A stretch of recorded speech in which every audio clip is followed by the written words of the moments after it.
இல்லக்கா வேணாக்கா, நீங்க உங்களுக்கு இருக்கா அக்கா, நீங்க உங்களுக்கு இருக்கா அக்கா, நீங்க உங்களுக்கு இருக்கீங்க அக்கா, உங்களுக்கு இருக்கா அக்கா, உங்களுக்கு வேணாம் வேணாக்கா, வேணாக்கா, உங்களுக்கு இருக்கா உங்களுக்கு இருக்கா அக்கா, உங்களுக்கு இருக்கா அக்கா.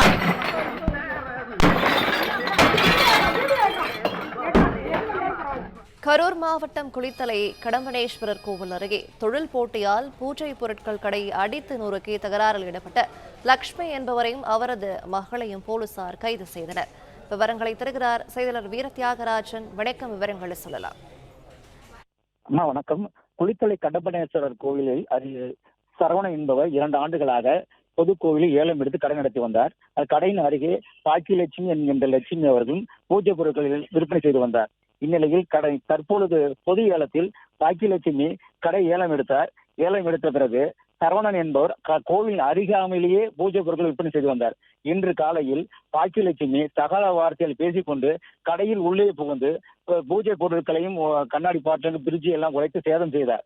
இது குறித்து சரவணன் என்பவர் தனது செல்போனில் போட்டோக்கள் வீடியோக்கள் எடுத்தார். இந்த சம்பவம் அறிந்த இன்ஸ்பெக்டர் சம்பவ இடத்தை நேரில் ஆய்வு செய்து தாய் மக்கள் இருவரையும் மீது வழக்கு பதிவு செய்து இருவரையும் கைது செய்தார்.